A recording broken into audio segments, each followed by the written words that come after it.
Hello, welcome to the Dixie Belle YouTube channel. I'm Connie and I am one of your Dixie Belle brand ambassadors. In the video today, I'm going to make over a ladder. Random, but I saw this in a magazine and it's £185. Now it's a genuine vintage fruit picking ladder. This is not, it's something that I picked up from a second-hand shop. Never really known what to do with it, but now I do.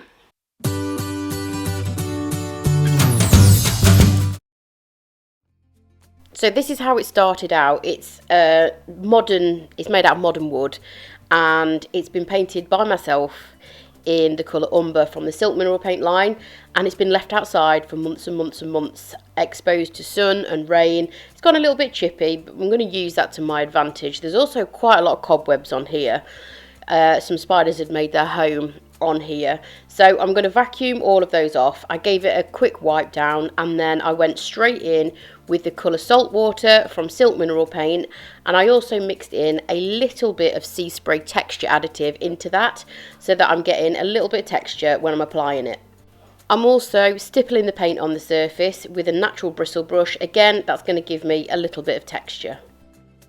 I let that thoroughly dry and then went over the entire piece in the colour Harbour from Silk mineral paint, and again I'm using a stippling motion, but this time I didn't mix any sea spray texture additive into it. I just went straight over the top with Harbour. As I mentioned at the start of the video, the look that I'm replicating is a vintage fruit picking ladder, which has obviously got wear and tear. So the texture is going to help me get that kind of distressed look.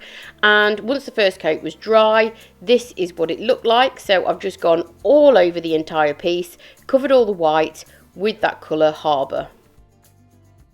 Once that was dry, I used painter's tape to section off a part of the ladder, and this is because my inspiration picture has a kind of two-tone look to it, like a colour block kind of situation going on. So I'm going to replicate that, and I'm going to use the colour Cape Currant. Again, this is another colour from the Silk mineral paint line. I'm stippling it straight over the colour Harbour, but only on the section that I taped off.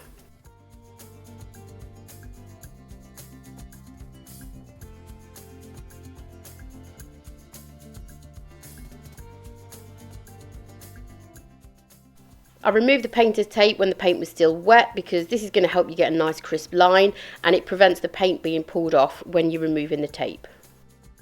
And hopefully now you'll see why I've added a few different layers to this. So the white base coat followed by the blue, and that is because I'm going to take a Dixie Belle sanding sponge, which is equivalent to a 220 grit and perfect for that light rustic distress look, and I'm just going to sand the piece all over to reveal the layers underneath. For the lower part of the ladder, where I'd added the darker blue section, I also sanded that as well, and that's going to reveal some of the lighter blue underneath and also some of the white as well, just to give it a little bit of contrast.